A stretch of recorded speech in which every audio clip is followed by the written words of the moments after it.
Hi everyone, this is Dr. Nitin Chhoda and welcome to this episode of Ignition Time. I appreciate you being a viewer and a subscriber. Folks, this morning, Chuck Schumer, the Senate Majority Leader, there he is. Hello, Chuck. And the Senate Minority Leader, Mitch McConnell, there he is. Hey, Mitch. They both spoke on the floor of the Senate. Now, as you probably know, there are 50 Democratic seats in the United States Senate and there are 50 Republican senators in the United States Senate. And the tiebreaker vote will be cast by Vice President Kamala Harris. There she is. Now, here's the interesting thing. The Democrats still want to do something bipartisan, but they've made their position extremely clear. There were some searing statements, some scathing comments from the Senate Minority Leader Mitch McConnell about what the Democrats are up to, essentially slamming them for not being bipartisan, despite saying so publicly, slamming them for trying to push through with budget reconciliation. So what does Chuck Schumer do? Well, Chuck Schumer outlines how budget reconciliation is going to work.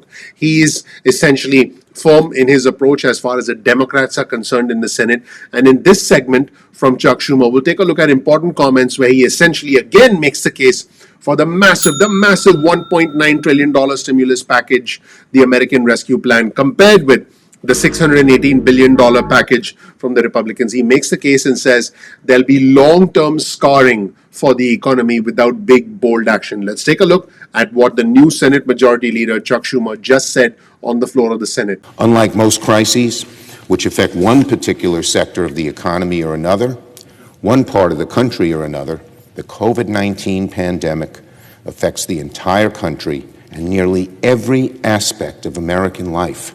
There is not one person in America, in my judgment, whose life hasn't been significantly changed by this awful crisis.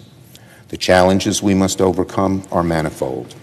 So we must produce a bill that addresses each of those changes and challenges in turn: housing and agriculture and education, help for the unemployed, small business, our healthcare systems, our state and local governments. And we cannot fall short of the needs in each of those areas. History has taught us hard lessons about the cost of small thinking during times of big challenge, and about the cost of delay during moments of great urgency.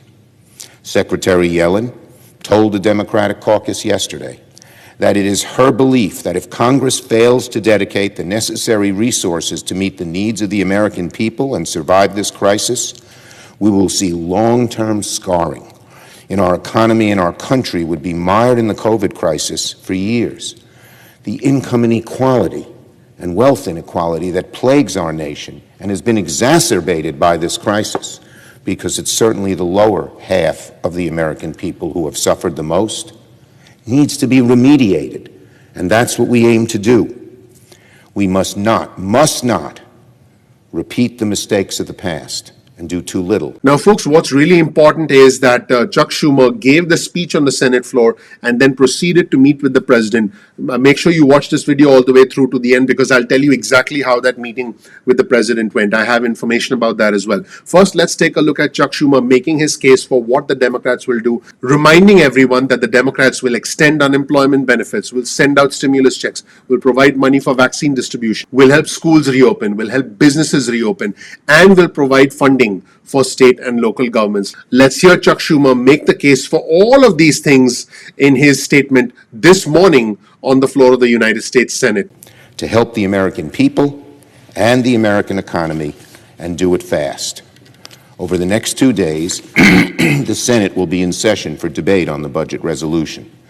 There will be an open bipartisan amendment process. We invite participation from both sides of the aisle in that process. But I urge members not to lose sight of what this legislation will mean for the American people, for Americans who have lost their jobs through no fault of their own. This rescue package will extend enhanced unemployment benefits. For parents, I've spoken to so many who are desperate for the day they can send their children back to school safely. This rescue package will include resources for schools to make that happen quicker.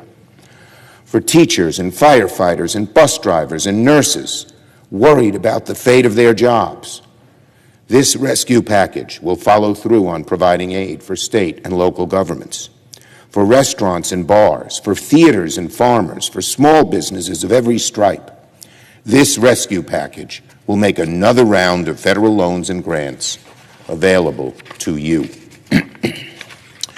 and for every American struggling to make ends meet, who month by month has fallen further behind on the rent or the mortgage, who has had the power or the heat or the water shut off, for every American who has had to choose which meal they were going to skip that day, this rescue package will send direct assistance in the form of a check. And of course, this rescue package will support the production and distribution of the vaccine. That is the key to ending the crisis. The past administration, in terms of distribution, in terms of working with the states to get these vaccines out, has been so derelict. It's been one of the greatest failures of any presidency. The new Biden administration is focused on getting making more vaccines, getting them out quickly, getting them out fairly, doing it effectively and efficiently. We have to help get that done. Now, folks, this is also interesting. Chuck Schumer said that they were about to meet with the president. We're about to hear him say that. And then I actually have reporting of what happened in the meeting between Chuck Schumer and a bunch of other Democrats and President Biden. Let's hear Chuck Schumer essentially outlining his next steps earlier today on the floor of the Senate first, and then we'll jump into the outcome of the meeting with the president. Let's hear what Schumer said. So I, alongside the Democratic committee chairs responsible for drafting this legislation, will be meeting with President Biden at the White House today in a few hours from now.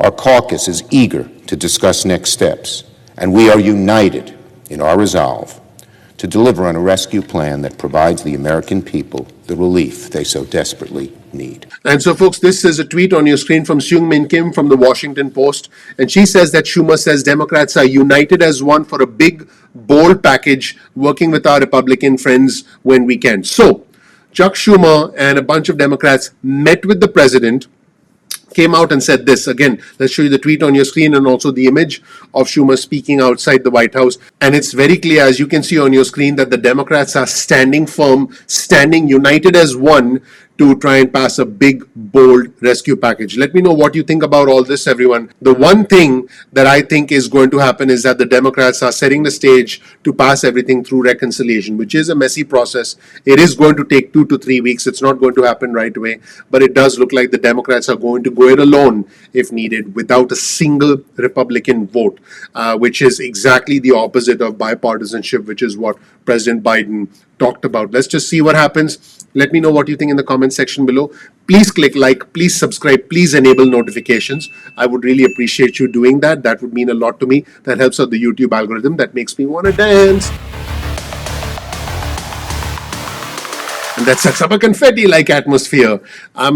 Guys, seriously, I would really appreciate it if you do that. Guys, if I had a magic wand, if I had a crystal ball, I would just make a prediction that all of us have raining money, lots and lots of money. But guess I'm a nerd and I'm a citizen journalist. All I'm asking for is, if you appreciate the effort, please click like, please subscribe, please enable notifications. I'm looking forward to seeing you in the next video.